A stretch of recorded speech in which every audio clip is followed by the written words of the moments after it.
It's the Legal Podcast. Battleborn Injury Lawyers. Justin Watkins is here, law and sporter. Adam Hill is here. We got some crazy stories to get into, some legal stories, some sports stories. So loaded show, maybe a Karen later on. We'll see. Could have been a Karen arrested at a football game. I don't know. Hopefully it doesn't piss off Justin Watkins too much. This video that is from probably 45 minutes ago in Hollywood at a protest will fire up some sort of emotion. I'm not sure where people are going to go with this one, but if you're squeamish, you might not want to watch it. But this is a protest in Hollywood, and apparently a truck gets into it with some protesters.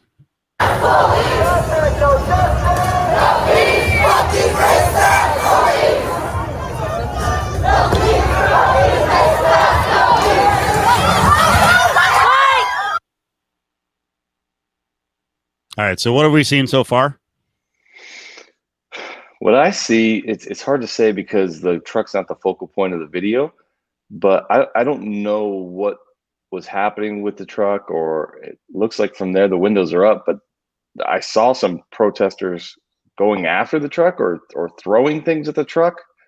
So I'm not, we always say the context of the before of the video is super important. It looks like to me they're going after the truck before he sort of speeds into this. Is that a woman? Person? Looks like a woman. Right before, you can see, like, if you back up to the beginning, you'll see sort of off to the left. You'll start to see him sort of branching out and darting to the left, and it looks like somebody throws something. Very difficult to see, though. Right there. See, they're starting to head over. Right, but I agree with you that we don't know. Like, my read on it, I'm going back and forth, but my read on it is they start going there because the car is coming at them. But the car, like, I don't think the car is stopped, right? Like, if the car is sitting there at a stop and it's like it can't go anywhere because there's protesters in front of it and it's kind of stuck there, and then people start going after the car, you kind of got to do what you got to do. Like, I get that, but I felt like this car was there, like it's there to cause problems, and it's like driving toward them. And they're like, "What is this guy doing?" And they start going after it. But again, I can't say that definitively. I can't see either way definitively. I don't know. At the beginning of the video, you can see the truck back there a little ways. And what I try to do is, like, it's no surprise to anybody on here. I'm certainly sympathetic to the Black Lives Matters, to the protests and all of that. And so what I'm trying to picture is if I was in that truck and the opposite side was in a protest, right? So I'm in support of social justice, racial equity, and I'm surrounded by a bunch of white supremacists. What would I feel to be justified if they were coming at my truck in that manner? I mean, this all goes without saying that the truck doesn't find its way down there without sort of looking for trouble. Right. Probably, maybe not. I mean, who knows? It's Hollywood. Who knows where that person may be lost? I don't think that's a safe assumption. It's probably more likely than not, though. But it's not like the protest routes are announced beforehand and you can't find yourself on the wrong street at the wrong time. So if the opposite side was of whatever I believe in was surrounding me in some dangerous manner, what choices would I make and what choices would I feel like I had? So I don't know. Maybe back it up one more time and we see what the truck's doing beforehand. Because all right, so you can see it on the left first time with the lights about right there. It's driving slowly. You can see it? Yeah, it's right there on the left. Yeah, on the left. Lights on the top. There's a construction helmet on the far left. There's a kind of a schlubby white guy. There's a tall white dude, and just to the left of them, you can see it because they've also got the lights on top. They've got yellow lights on top. Okay, I see it now. So let's see if we can pick up like how fast they're going. Yeah, you still see them right there. And I think you can hear the audio of the change of speed. That's my first take. I mean, I just watched this for the first time a few minutes ago.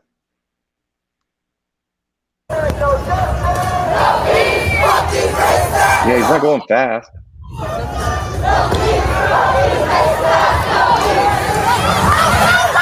There, and you can hear him speed up, you know? Well, okay. I don't think we can tell anything from it.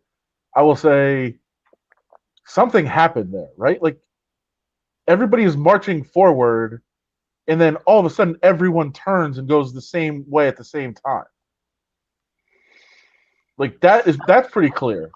Where everybody's kind of marching forward talking, you see the car coming towards you, and then everybody reacts at the same time. Which to me, something was said. Like why would everybody somebody throws something. One of the protesters throws something. You can see him on the outskirts as the wave starts going there. You can see him throw something. And I'll try to identify when I saw it, but I saw it the first time. That guy right there. He's got something in his hand. Backwards hat. Yeah. But the truck was speeding up before he threw something. Yeah. Well, yeah, but there's people right on him. There are people right on him. Yeah. But I think it's pretty clear that everybody reacts at the same time to the car. Like everybody reacts to the car at the same time. Right. So something was said. Okay. Or thrown or something. Like I don't think everybody would react simultaneously.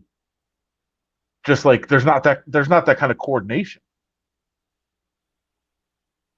So again, are we if they're marching and they're whatever they're saying, and then this car comes by, whether they felt threatened or whatever, if they said something, and then it triggered this whole thing, I don't know. Again, I don't expect the car to sit there in the middle of this and just take whatever's coming from the protesters. But I also don't think that they had their focus on him until something happened.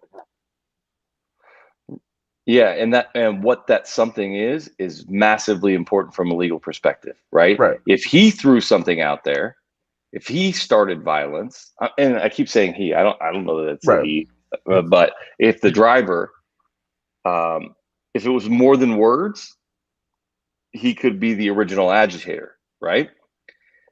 It may be that somebody was sort of standing in the way and he like kind of bullied his way through by speeding up a little bit. Maybe it's something as simple as that. It could have been something as simple as he's got like, I don't know, a bumper sticker or a flag. I didn't see a flag after he drove through, but some sort of signs on the truck that indicate that he's on the opposite side of whatever they're protesting. But if it's just words and they approached his truck, I don't think he's going to be seen as the original agitator. What I mean, isn't there a threshold of, you have to understand a situation of a highly charged atmosphere, and you throw something in that, not throw, you toss something out in terms of words that you clearly are trying to go after this crowd and incite them. There are what are known as the fighting words, which are words that or intend to create violence and elicit mayhem. So yes, I mean he's not, or the driver, if the driver said something, doesn't have blanket immunity saying they were only words, depending on what the words are.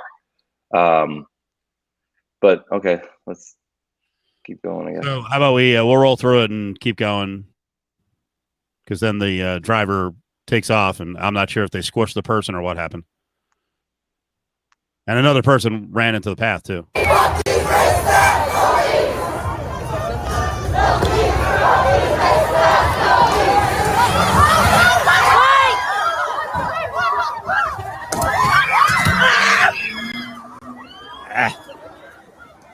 Keep the camera up. Watch it again.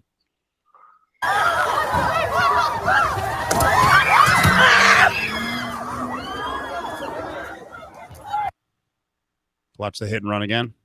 All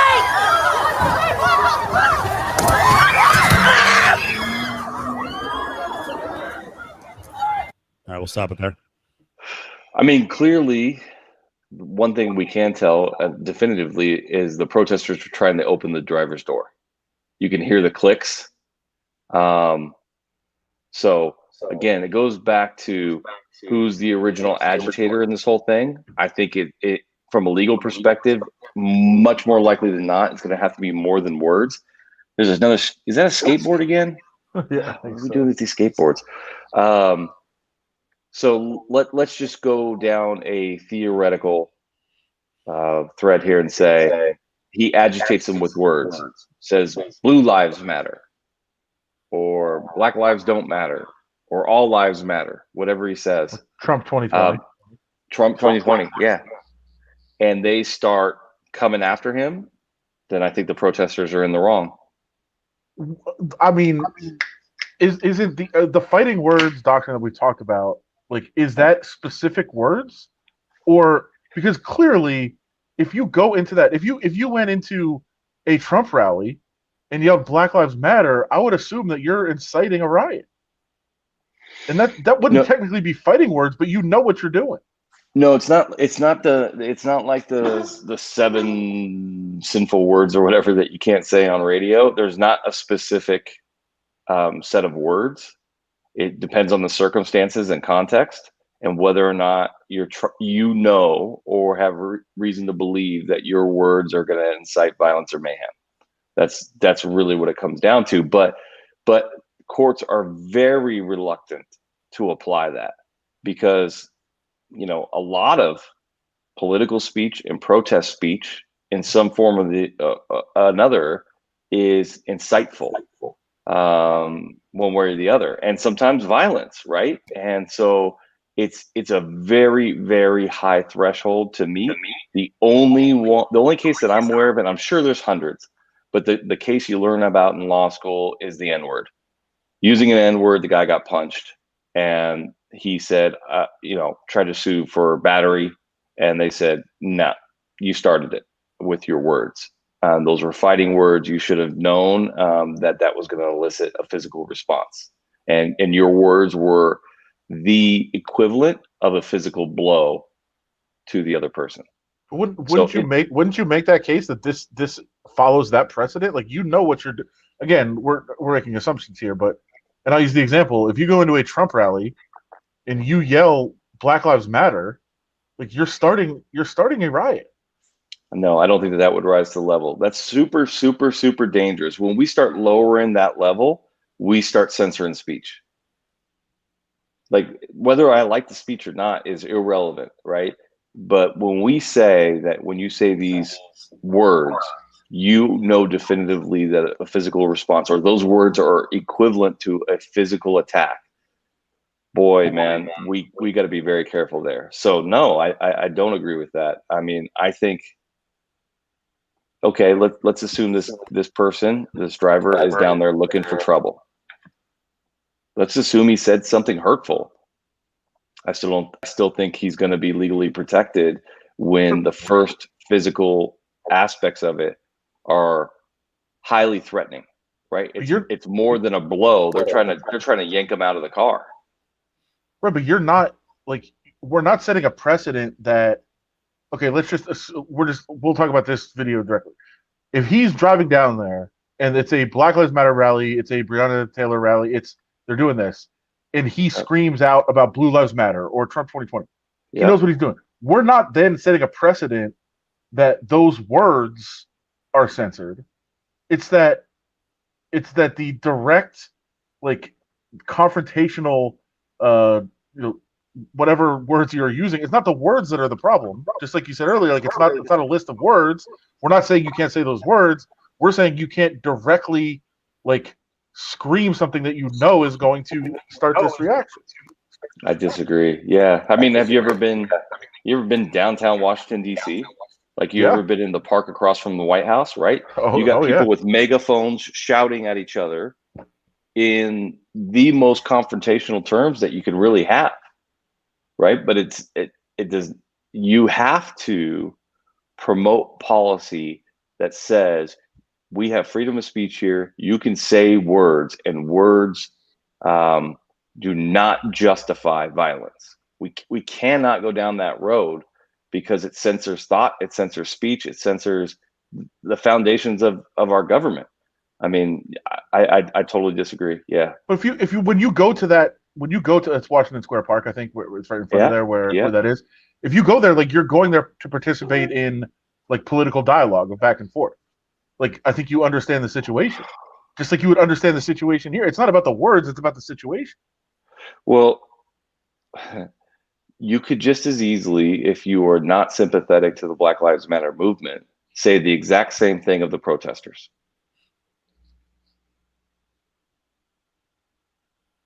Right, but Right? Not yes. everybody on the streets there, not everybody in the car there, not everybody in the building that's surrounded by there thinks that that's non-threatening speech.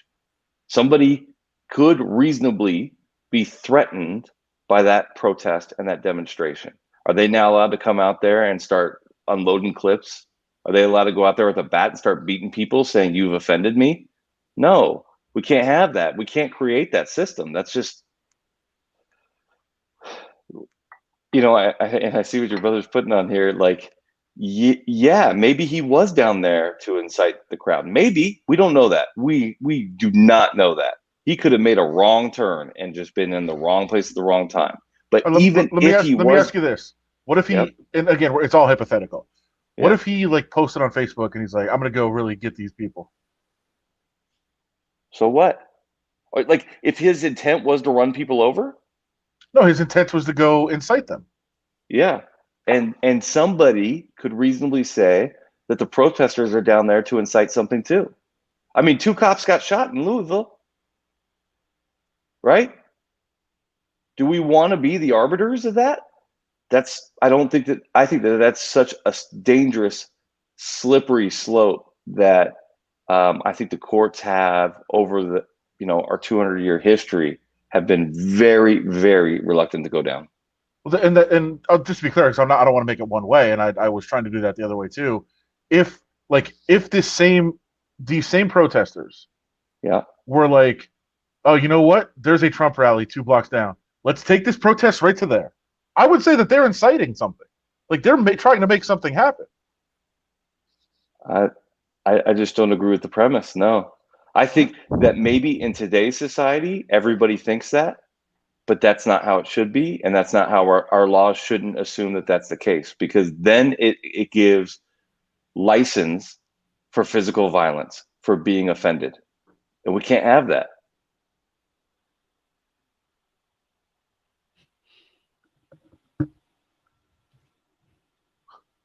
I know it's not what you want to hear, but I think it's I'm fine. It is the legal answer, and I think it's the right answer, actually, too. No, it's we got to look at what policy creates. I don't say about what I want to hear. I'm just trying to understand where the line would be. Like, if screaming the N-word at somebody is inciting them, then I think this is too. Like, I'm just trying to make the legal argument for it. I'm not trying to say this is how it should be. No. So, well, and let's be clear about what fighting words allow you to do. Fighting words allow you to defend yourself with reasonable force. They do not give you a get out of jail free card to kill somebody. They do not do that. Well, what would be reasonable force against words? That's where I was telling you the only case that I'm aware of. You said he decked him, right? Yeah, he hit him.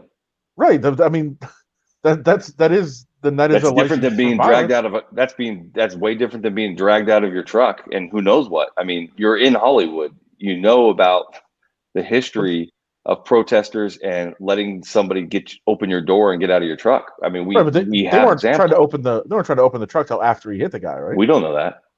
I don't know that. They were right on his door before that. They were right on his door or her door. Yeah. And I'm not excusing the truck driver either. I don't know what the hell happened.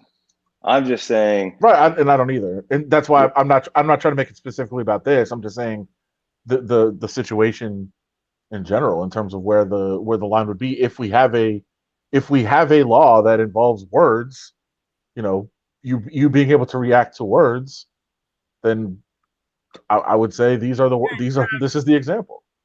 Yeah, it's a very it's a very tough needle to thread, because we also have the supreme law, which says you have the freedom to say whatever words you want. That's in the Constitution, right? So you got to remember, fighting words was seen as an exception to the rule in the First Amendment.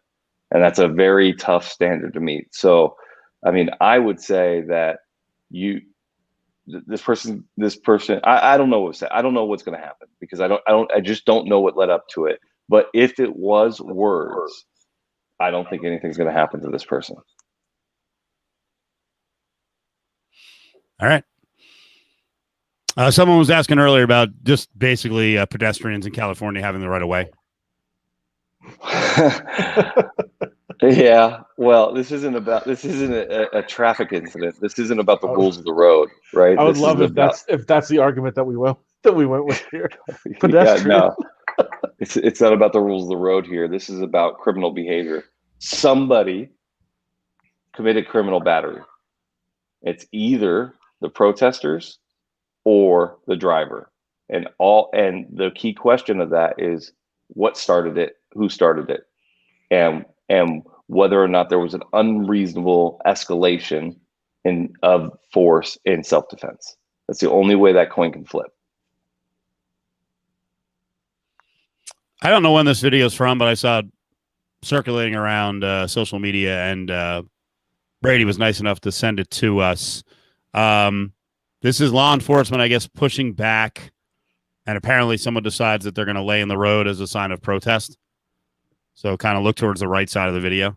The day you'd have the police line, which they're getting ready to push. Here we go.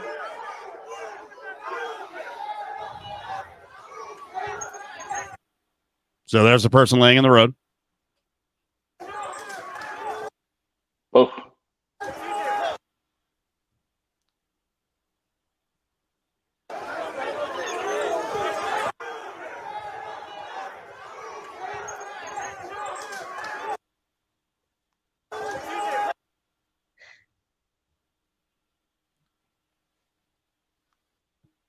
I'm gonna say that I'm assuming it's a police officer on the bike, that police officer should be in trouble.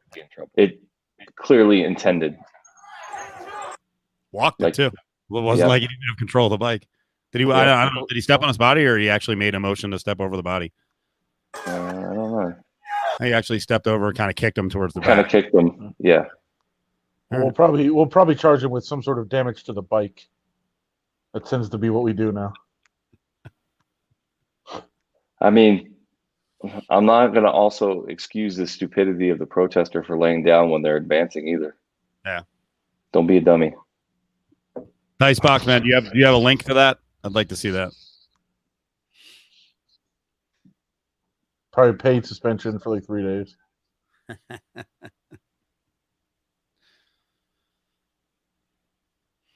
Gil, you're not torn on anything. And yes, to answer the question earlier, are you an asshole? Yes, you are. So if there's any mystery on that, we've learned over the years.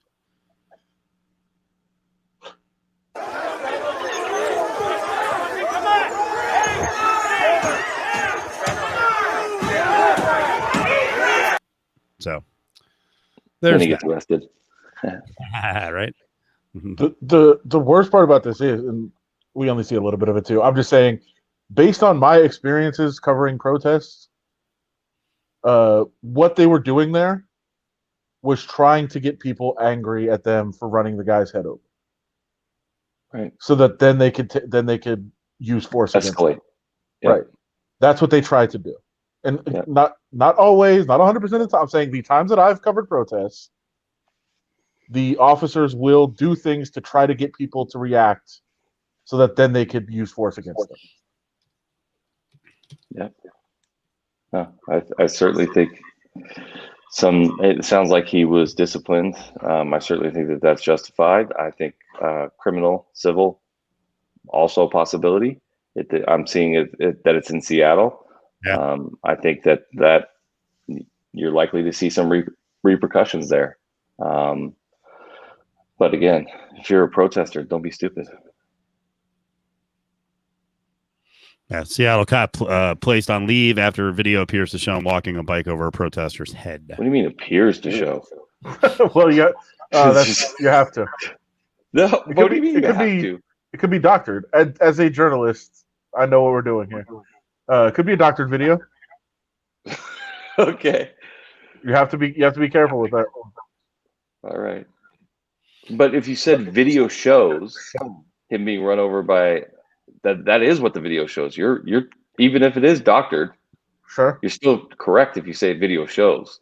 Well, you could also say that they rolled over just above the head, and then the guy lifted made it look like it hit it. Like I've said in enough of these meetings, and actually, I was telling Steve the other day that lawyers had to go over my story last week on the UFC fight because there were some things that were said, and they were like, "Well, we can't say this, we can't say this. This is a little questionable." Like they are so careful about every single word. It's true. It's fair. Are you ever going to tell us what didn't get cleared by the lawyers? Or give us the audio so you can play it? Rhymes with. I should. No, it's stuff that Colby Covington said to me. I told that part of the story already, but Colby Covington said some very, very, very inflammatory things about Black Lives Matter and Tyron Woodley before the fight, and yeah, they were like, well, we don't have to say this in the paper. Like this is not. We get the gist of what he's saying without every single word that he used. Right. So. Yeah, I get that. I mean, the paper goes out to everybody, right? Yeah. And far be it for me to criticize a lawyer those guys, that's what they focus on, right? They're going to know the case law upside and down, and I don't know that stuff. But I do have my little pet peeves, the alleged after conviction drives me crazy. Well, isn't there enough? Well, you're right that in the eyes of the law, that is then a fact. Yeah. But at the same time, hasn't there been enough cases of wrongful conviction that we probably should still be saying alleged? No. Sure. I don't think so. And then afterwards, you say cleared, right? I mean, you're reporting the facts as they are in the time that you're making them. Sure. All right, here we go. Colby. So Adam, before we play what Covington said last weekend, what's happened since? There's been several fighters who've stepped up and they're like, this is bullshit, man. This guy is throwing out racist stuff and the company's not going to do anything about it. Yeah. So we'll hear what he says here. Colby Covington he's very over the top with his pro-Trump gimmick, whether it's completely real or not. Like what he told me last week on the record was, hey, this is just me turned up to an 11. He's like, obviously I'm not wearing the hat around and screaming Trump things about people in my everyday life, but that is how I feel, and that is what I believe, and I'm just turning it up to an 11 when the cameras are on. He mostly goes after Black Lives Matter, a lot of the talking points about terrorist organization, they're communist, they're Marxist, all these other things. That's what he says a lot of. What we're about to listen to, I found repugnant. I found gross and pretty indefensible, and actually got I was almost sick seeing it. But then a bunch of fighters have come out and said, all right, your gimmick is one thing, but what you said here on this interview that's too much. That's over the line. That's got to stop. Something's got to be done. Reebok, the outfitter of the UFC, came out, distanced themselves from Colby Covington, said, we don't sponsor Colby Covington. He's not one of our athletes. We do provide uniforms to the UFC, but that's not how we feel. So they definitely backed away from this. A bunch of fighters have tried to distance themselves from this and said it's not acceptable. Dana White said, I don't put muzzles on my fighters. They can say what they want. I was actually a little bit disappointed in Israel Adesanya today. He is the champion. He's fighting this weekend. He was outspoken about this comment right here. But he was on stage today when Dana White said he's not going to discipline, and he didn't think and that's true, Brady. Their contract's up, so they can. I have the video. I have the whole video of what Dana was talking about as he got a little. So I thought Adesanya should have walked out, and he didn't. So I was disappointed in that. What about the Reebok comment here? Did Reebok do that because their contract is up, so it's easier to distance themselves? Probably. Yeah. All right. Here's Colby Covington post-fight doing the TV interview with Kamaru Usman, who did beat him and broke his jaw. Who'd you get a call from? You get a call from freaking your little tribe? They give you some smoke signals for you? Okay. You're a joke, Marty. Fake news flag. You're a joke. Okay. So where is Kamaru Usman from? Nigeria. Originally? Okay. Yeah. I mean, I think from an organizational standpoint, Dana has put a policy in place that says I'm not going to regulate speech. And as long as he does that evenly, I really don't see a problem with it. I'm not saying that's how I would run the organization, but I also think that we have to appreciate the fact that the UFC is an international organization, and what we think is right and wrong may not be seen as right and wrong in other countries. And so there's in a multicultural sort of international organization like that, he's just said people can say whatever they want. And actually, one of the fighters who came out and said, Covington's an idiot, and I disagree, but at the same time, Dana lets me say whatever I want to say, and when I support Black Lives Matters, he doesn't muzzle me either. So I appreciate that, and that's cool. I agree with that part of it. Now, I think Dana is trying to. What he's doing is deflecting and basically saying he's talking about comments that Covington says at press conferences without actually addressing this. Yeah. And he's like, "Wow, that part I don't know anything about. I just know these other things." And so he's trying to kind of be like, "Yeah, I don't have a problem with what he said at the press conference. What about this? Well, at the press conference, he's fine." Like, he's just deflecting from that. But again, I think you're right. Like, I think he has kind of made it like, hey, whatever people say, they say it's for promotion, and I'm not going to regulate anything they say. And as long as it's consistent, that's fine. I would completely agree with that. My issue is more with fighters that hear him say this and don't just walk out. Be like, I'm done. I'm out of here. Dude, I mean, I think this goes back to a little bit of our prior conversation, which is how much are you going to let their speech and their nonsense affect you and what you're going to do with your life? I choose to not let other people control my behavior and my well-being through their stupid speech, right? I just ignore it. I don't let it hit. And today, I think more than maybe in the past, people think that when somebody disagrees, we have to do something about it. And I just don't know that we have to do something about every time somebody says something stupid. People have been saying stupid shit in this country since the existence, man. Like, that's just the reality of it. Lies and bullshit and all of that in politics and outside. And I think if you were to walk out as a fighter, or that's fine. You have the right to do that. But I would also say, like, where are you going to stop? Right? Where do you draw the lines internally as a person that you're going to let people affect your actions and your attitudes? And I just don't want people affecting my actions and attitudes. So you say something stupid, then I don't worry about it. Oh, I'm with you on that. Like, again, can I mention a counter to that, though? Because this also goes with the get woke, go broke thing that, I kind of joke about, but people who are really serious about it, who are mad about other sports being woke, and they're like, I'm not watching anymore. My general approach with that is just to ignore those people. I will say in this case, though, is there a purpose to saying, you know what, I'm offended by this, I'm not watching UFC anymore, and say, I'm sorry to the other fighters, but the fact that Covington is allowed to do this is going to cost you money?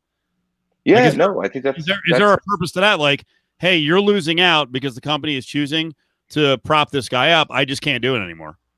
Yeah, I hope that if that comes off as whiny, then that's fine. But I'm just telling the other fighters, this guy is now affecting your bottom line. Like, who just said it? Who's like, yeah, I'm kind of getting done with the whole thing. I'm moving on from UFC. Yeah, no, and I think that's your speech, right? I think that's fine too. And I do think that there is a thread that I think the fighters could pull on this that's different than just having a blanket sort of anybody can say anything, which is, hey man, if you're going to sign fighters from other cultures, you can't have cultures being attacked, right? Like we are just going to, so you're not going to profit off of me as a black fighter if you're going to let somebody say some racist shit towards me, right? Like that's not okay. You're not going to. This has been going on forever. The xenophobia as part of the gimmick has been going on forever. Chael Sonnen did it with Brazil. He did it with Anderson Silva, and he's been rewarded in spite of being a multiple-time cheater with a TV job. So, like, it's not changing. They're not getting the message. Sadly, you know what? It's funny with Dana White. Adam, what did Dana White always love to say about why his sport was going to work and the way he built it, right? He would say, I took the blueprint from boxing and I tore it up. This is the boxing blueprint. It's not all of it, but xenophobia and ethnic rivalries were always played up, going back to, you can go back 100 years now. And finally, people just kind of ran out. Like, we just don't like the sport that much. So if you want to be the Mexicutioner and you're Floyd Mayweather and you want to do that shit, it doesn't matter. That part of the blueprint, he is very cool with. Let's talk about, and the one that comes to mind for me is, let's talk about the legends who are revered today. Let's talk about Muhammad Ali calling Joe Frazier and Uncle Tom, right? I mean, yep, that's okay, you know. So I agree with you. It's sort of the culture of that sport, I guess. Combat sports that, you know, somewhere along the way, and maybe Muhammad Ali is the start of it, where you promote through your words. I don't know enough about boxing history, but you know, when we see documentaries about Muhammad Ali, it's kind of like, you know, he then tell Joe, no, come on, we're just doing this to promote the fight, and I'm going to be this character, I'm going to be the bad guy, and Joe wasn't for it. And as far as we can tell, before that, there really wasn't any false characters like that created in the sport. And from that time, you know, that's the thing. It's WWE, but with real fights, you know. And so I don't know. I mean, I don't like censoring speech, even the stuff I hate. But I am sympathetic towards racial and ethnic and xenophobia derived speech. And I do think that there is a distinction that can be made there, which is saying, if you allow this type of speech to be directed towards me, you are taking away my value as a human being. You, as my promoter, have an obligation to protect me. And it's not the same way. There isn't the same buttons to push towards white fighters, right? It's not the same. Although, I mean, sure, you know. I think there's been cases in the past of homophobia, calling guys gay. Yeah. So, well, and who was the guy who did gay porn, right?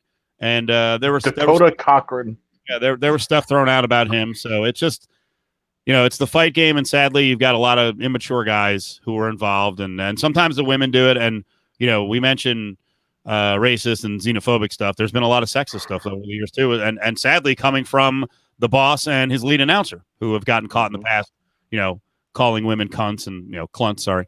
You know, so it's been a long history. It's just, I don't know. At a certain point, it's a breaking point. And you know what's great about this is Covington really isn't even a big earner. Like if it was Conor McGregor does it, and he is a scumbag, and he's appears to be an alleged sexual assaulter. But he makes some money. Like Colby Covington's not even really a draw, right, Adam? Like he hasn't really broken through. Yeah, I mean they kind of pretend like he is. And I think, listen, I would say it's working. There's a lot of people that I follow on Twitter that are way right and way Trumpian that have never seen talk about a fight, and they were all like, you know, he's fighting for us. Like it has drawn like into that realm. But you're right, some of the worst ratings that we've ever seen for main events have been from Covington. He didn't really draw as a pay-per-view guy. And yet to Jeff's point, like, yeah, some of the Conor Khabib thing, and I think somebody was just talking about in the comments, got really, really, really bad. It's Jeff Grammer's comments up there.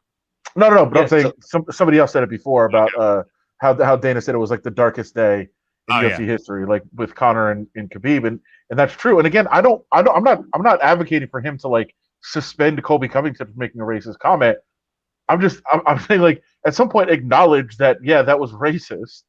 You don't have to do anything about it. But my issue is more with it is more with Adesanya, who was on stage today when Dana was ranting about this and saying, you know, it's not a big deal. and Adesanya was upset, and he just stayed there. Like, walk out. I don't know. I'm hard pressed to criticize the victim of hate speech for not responding to the hate speech in the way that we want. But at the same time, to Jeff's comment about UFC's playing with fire, I actually don't think they're playing with fire because they haven't muzzled anybody, right? Yeah. Once they start, not everybody. It's a free for all. Yep. That's what they've kind of accepted. Once they start, then they're playing with fire because then they got to keep establishing the line and defining the line, and everybody will be coming just over the line or just short of the line. And then you become a regulator of speech, which is damn near impossible. Ask the courts.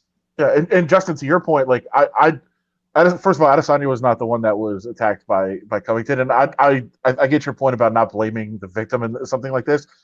But what you're doing is you're sitting there on stage promoting like this event for your boss. Like, you're basically there to try to make Dana White more money. And he's saying this is not a big deal. Like, I don't think it was racist.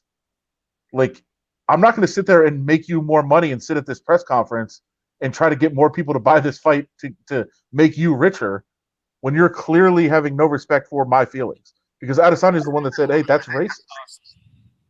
Let me actually play Dana's reaction and the multiple questions by John Morgan, and at the end, Dana gets annoyed, and it's like, well, wait, I don't think you understand what he's saying because you are allowing racist speech. So it's loading up here. It'll come up in a second.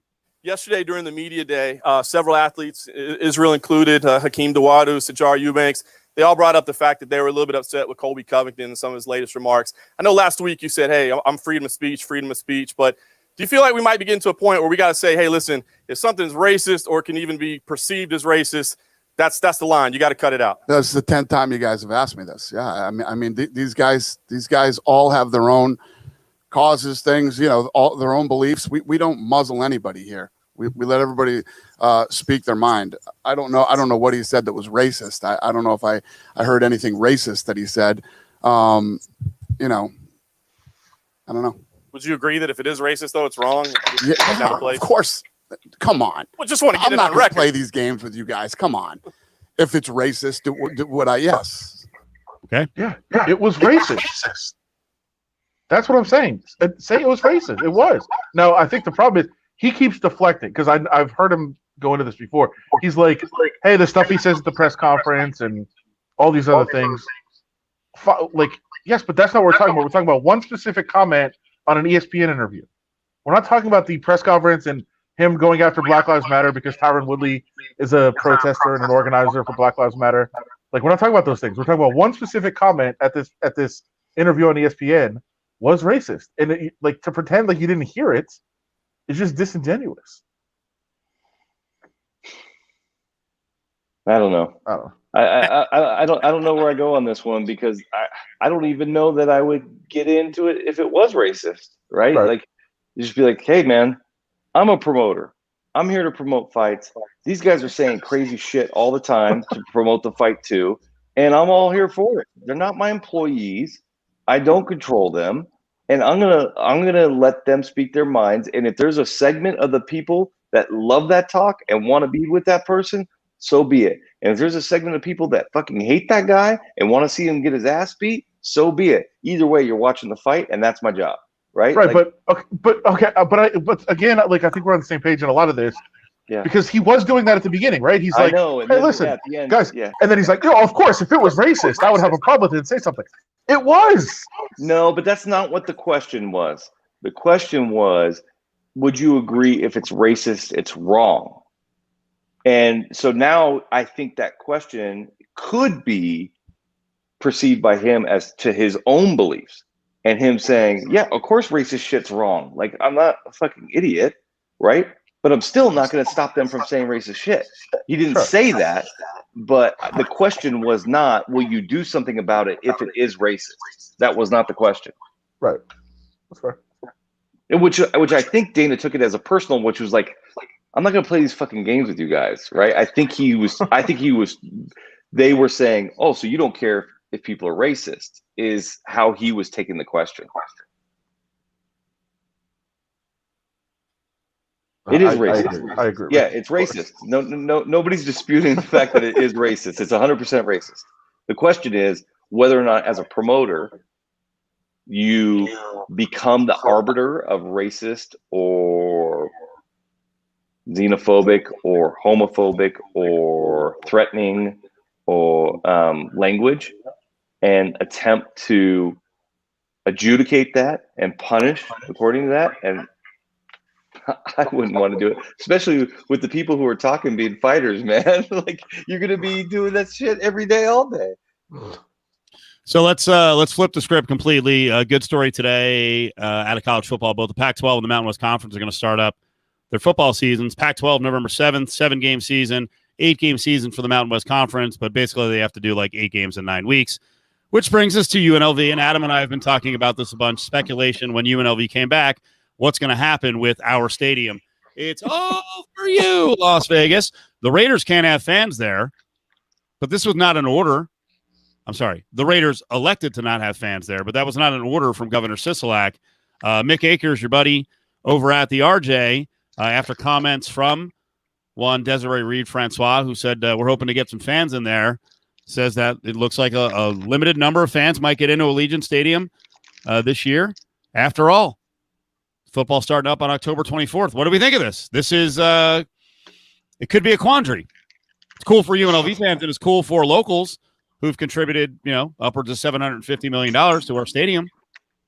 Those would be the most expensive UNLV tickets in the history of UNLV football. It will never be matched again, just so people can get into the stadium.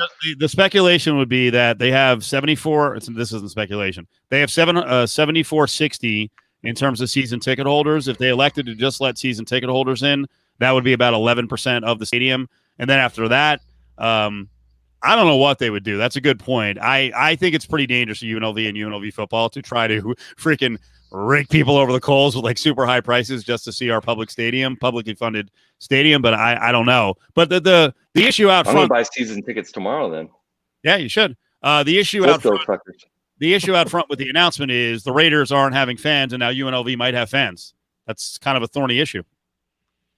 I think that this is banned under the governor's decree, spectator sport. So for now, for now, yeah. So something would have to change in between now and then. So I don't know how likely it is. We'll see. How can UNLV turn down the money? It's a financially strapped university. The pandemic has killed them. I mean, you talk all the time, Justin, about decision that you have to make decisions that are also economically based here. It's cost benefit analysis, right? That's an educated way to say it. Yeah, and they don't get to make the decision right now. Like right now, it's in the hands of the government. Like Sisolak says, none.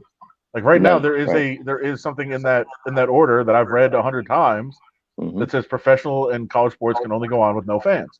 So they'd have to change that. So for right now, they don't even have to. It's even broader than that.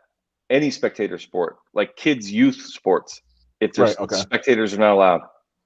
Yeah. Right. So they would have to change that. And so if they don't, then UNLV doesn't get to make a decision. Now, if they do, that's when a decision would have to come into play. And I've said this a couple times, and I'll get your take on it now, Justin, that the Raiders have cover right now, the Raiders and the NFL, because there's no fans allowed in the state, so they can just say, hey, there's no fans. Now, if that's changed and they allow, say for UNLV, 20,000 fans can go, then that means that applies to the Raiders too, unless they made some specific thing, only college sports can have fans, which would be ridiculous. That applies to the Raiders.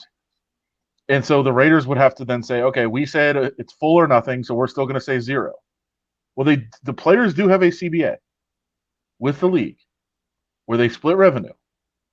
And if the Raiders are making the decision to say we're not allowing fans in, don't the players come back and say, hey, we have a CBA that we split the revenue, you're letting fans in? Is the split I would say probably not, right? It would be and I'm sure, it would be an argument for challenging the split of revenue and say that they are owed a higher portion. That's a tough argument to present to an arbitrator that would be designated in any grievance between the NFLPA and the NFL teams, saying we are doing this to protect you, and you guys are faulting us and want to take a bigger take of the revenue because we did this to protect you. Right, but I think Right? they'll come back and they'll say the Raiders' decision wasn't based on protecting. I mean, that's Sure what it is. the state did. The Raiders have said outright, even if fans are allowed at 20,000, we don't think it's fair to the other ticket holders that are shut out of that. So they haven't said it's about safety. They've said, hey, even if we can have some of our fans in here, we don't think it's fair to these other people. Their argument would be an impracticability, right? They have more than 20,000 season ticket holders already. So how do they go about figuring that out from a Kansas legal? City did it. Jacksonville did it. And who knows? You might see lawsuits that flow from that, from the ones who got excluded. Right. We don't know. I just think if I'm a player and you're turning down revenue, like, nah, it's not happening.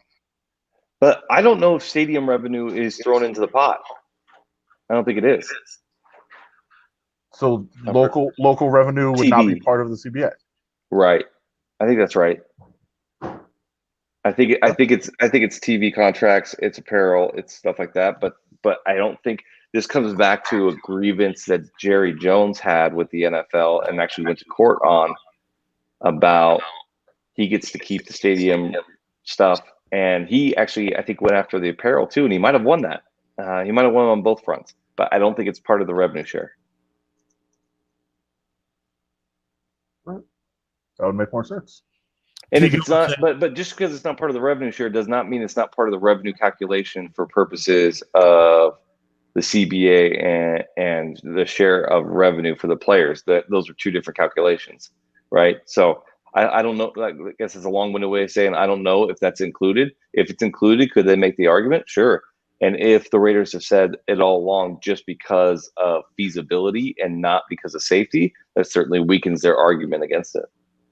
Well, I'm just reading this right now from July New York Times story that said, the players are going to feel the effects of the loss of ticket sales in their salary cap.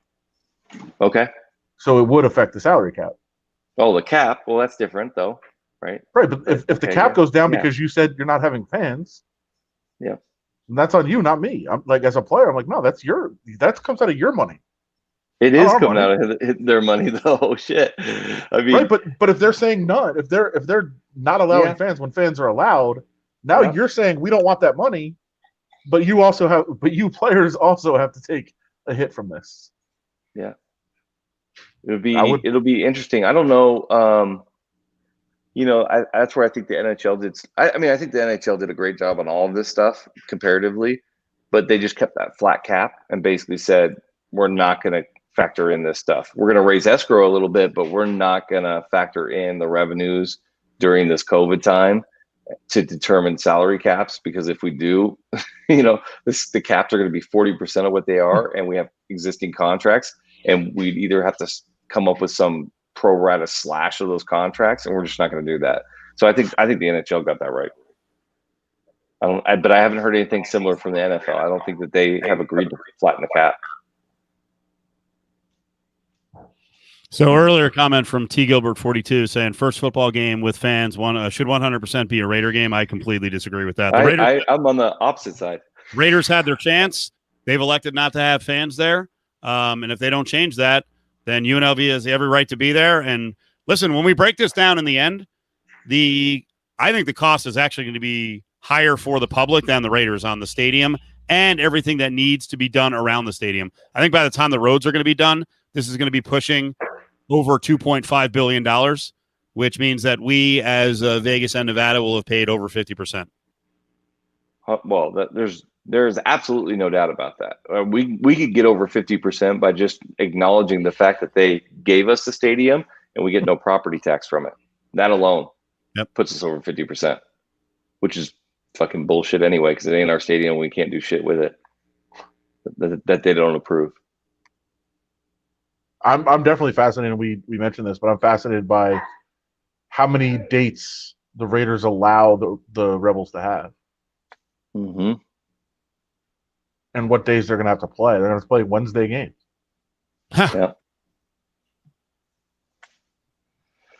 Yeah. I mean, it was a boondoggle, man. I wish I was up there to have been voting on it. Do you think you could have gotten something done? Could I you would- have had enough influence? I think so. Every vote counted in that one. It was so close that if you came with ideas, I think they got incorporated, right? Because remember, the initial one didn't have anything about UNLV playing in there for free, right? Then the next draft had UNLV playing in there, but Raiders got to keep the revenue from UNLV games and could charge them. And then it got whittled down and whittled down. But what never got whittled down was the money, which always sort of irked me. And the theory is like, that's where Adelson will not give. Like, we could talk about UNLV, we could talk about community events, we could talk about contractors, and let's remember this. Oh, I saw this fucking report the other day that when they presented the bill, they said it would be 18,000 construction jobs. Did you see this report? No. Oh, so after the construction was completed, based on man hours worked, it equated to 2,700 full-time construction jobs. 1/9, 1/8 of what they said it was going to be. There may have been 18,000 people who touched that stadium, but an hour here, an hour there ain't a job. Wow. Amazing. Pretty amazing. It's all for you. It's all ours. Yeah. You own it. And yet, before the whole thing went down, we had so many people who were mad at us. Like, we hated Las Vegas. Like, okay, yep, we're the ones who hate Las Vegas. Yep. And do you think Rick Mears making a joke here about let's not forget the room tax for all those filled hotel rooms? I mean, you can't predict the future. As long as we come back to decent levels by 2022, are we going to be okay with all the money funded from the hotel tax? We need to be back to normal by this time next year. Really? All right, that's close to 2022. Yeah. Otherwise, what happens? That's assuming flat revenue or flat no revenue. So it actually is probably 2022 because we do have some room occupancy right now. So there is some room tax coming in now, but it's virtually nothing. It's not nothing, but it's virtually nothing. So yeah, I think 2022 is the right one. And then after that, what does that mean? We're on the hook. Could they bring in 9,000 full-time workers to build the parking garage? Yeah. 6 spots per level. Oh, maybe I'm not getting into this one. Brady says people on that side of the stadium argument who were very pro stadium, $750 million deal are the same people who are on the Fleury side of the Leonard Fleury debate. Wow. All I know is, man, I drive by that stadium almost every day, and the freaking parking lot there is smaller than the Kohl's Target parking lot down the street. It's so small. I'll say this. It was amazing to go park right next to the stadium and cover a game last week, but I have no idea what's going to happen when there's actually people there. My goodness. Actually, you may for the next. Did you look this? You looked like stunned the other day, Adam, when I told you about the tailgate package that they have going. I don't know if everyone saw it, but they're gonna charge $400 or $500 a car. VIP is $500, and you get to watch the game on LED screens. Now, it's not for home games, right? That would be just road games, or is it both? And it's only season ticket holders who are eligible. But yeah, it's $400 for a car of 5, $500 for a car of 5. But the VIP will get you up front to watch the LED screens. There is food and beverage included, and you can also bring food and beverage. But I think the rule is you can't leave your car for any length of time. So. That, I mean, it's smart on their part, and I heard on the wonderful radio broadcast that they're going to do stadium tours. That's smart too. Yeah, I mean, yeah, they announced it a while ago. I don't know when they're actually going to start being able to do it, but they've been saying for a while they're going to do it. Yeah, we'll see when that actually starts. But I'm just very annoyed. Israel Adesanya is now blaming the media, so now I'm really upset. What? For what? Israel Adesanya had a comment a while back. Sorry. Yeah, he had a comment a while back that he was completely vilified for. And he's saying, you guys crushed me for weeks over my comment, and now you're just letting Colby Covington off the hook. Like, no, we are not. Your boss did, sitting there in front of you. Go after him. Walk off stage. Don't blame the media. It's ridiculous. Whatever. Sorry, I just saw the comments come across. It's an actual normal time in Abu Dhabi. So Okay. So you can't leave your. There's not going to be any to Jay Lawrence's comment. There's not going to be any porta potties around there. Just got to come prepared. I don't know about that part. That's kind of crazy. So yeah, just pee in a bottle. Actually, we debuted the what was that thing that Allie was wearing on the road that I showed? Oh, you're gonna get banned. Don't get banned. I can talk about it. It was the pee funnel, right? Pee funnel. Yes. Yeah, this is one of our hosts on Monday, Justin Allie, actually showed us a picture of her, the pee funnel, because she'll be out in the desert, traveling or whatever, or exploring and whatever she does. So she showed us the pee funnel, and there was some urine coming out of it. You couldn't see anything. And then apparently, we're guessing that got us a 1-week ban on Twitch. I got like a weird obscenity thing from Twitch, but they don't specify. So we're like, I guess that was it, because we say clunt all the time. So, and I think I've come as close as we can to showing porn. I like screenshots of porn images. Everything. We joke about the pee funnel. It was the screenshots of porn that you showed that got us in trouble. That was like 4 weeks before. Yeah, they finally found it. Oh, stop. Yeah, that's what it was. Get out of here. It was totally only 1 week. It was worth it. Exactly. It's true. We're back. Yeah. We're back, baby. The 8 viewers were like, "What the fuck?"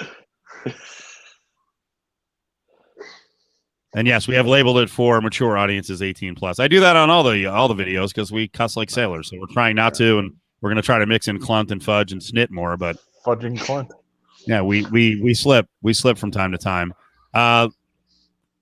So many stories. Brady, do we show? I guess we'll have to show it. A woman got arrested in Ohio because she wouldn't put a mask on at a football game. And wait, Justin, did you watch this one yet? No. It's pretty good. I mean, there's absolutely it's definitely not Blue Lives Matter, and it's definitely not hashtag just comply. Well, she could have made it real. Actually just complied. Yeah, that's actually why I love this video so much. Because like the same people that are usually like, the cops never make a mistake are now like, what an over aggressive. Like, okay. Now we have a problem with law enforcement. Okay. Just comply. This is the tail end. But TMZ sucks on video, so I can't. Anyway, it was a long discussion about she didn't have a mask on.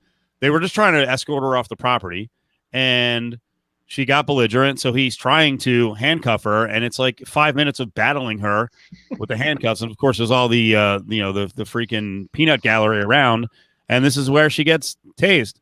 So nice. See this? Finally, fucking finally, we get a Karen tased.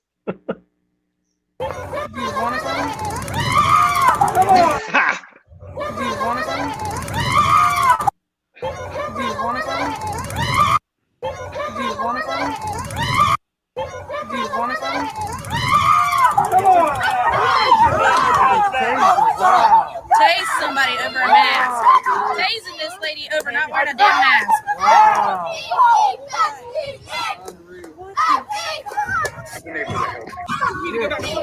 All you got to do is comply. You wouldn't have got tased. Yeah. Well, see. Let's watch the end. What's this guy gonna do? Is this guy coming down to regulate? Is his cell phone on his hip? Shit. This is bullshit. You'll get out. Wrestle. You'll get out of the handcuffs. Yeah. What was that? Yep. That's Adam. Yeah. Sound. It's the lady getting tased. Yeah. So there you go. Just comply. I'll tell you, she put up a good fight. I also think he was holding back, considering it was a woman.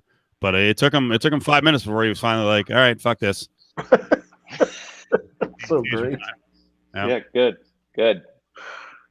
I mean, you're literally putting the public in danger. Just put the mask on or get tased. Like, that's your choices. Well, it was put the mask on or get handcuffed, right? And she was fighting that. Yeah. So resisting arrest. But the same people that are always like, the cops never make a mistake. They're like, this lady, all she's doing is trying to watch a football game, and you're going to tase her? Yeah. Yes. She's breaking the law. She won't comply. So yes.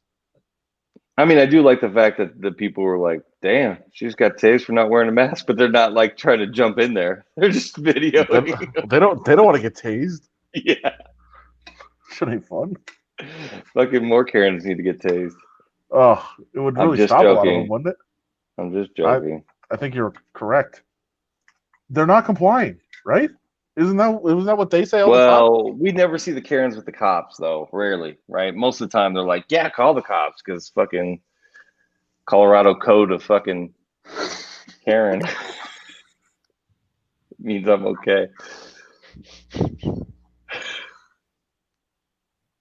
Colorado Karen Code, the CKC. CKC. Statute 14. Brady says you can A, wear a mask, B, peacefully leave, or get tased. Who picks C? I'm going A. Yeah, me too. It's really not that hard. Adam's also very anti-Ohio, so I'm sure he enjoyed it for. Oh, thank God. About time. There's a lot of vindication here. Ohio woman gets tased. That's all Adam needed. Karen gets tased, which is all I needed. It felt good watching it, didn't it? Yeah, really did. Yeah. Really did. We need to end this. You guys are going off the rails. All right, thanks everybody. We're back tomorrow night at 10:30. JVT is in for sure. We'll see who else we can round up. So this was a good one, and we appreciate it. We appreciate it. So anyone who got blocked tonight, you'll get unblocked. But I was just really annoyed early on, so sorry. My rules. Sometimes I don't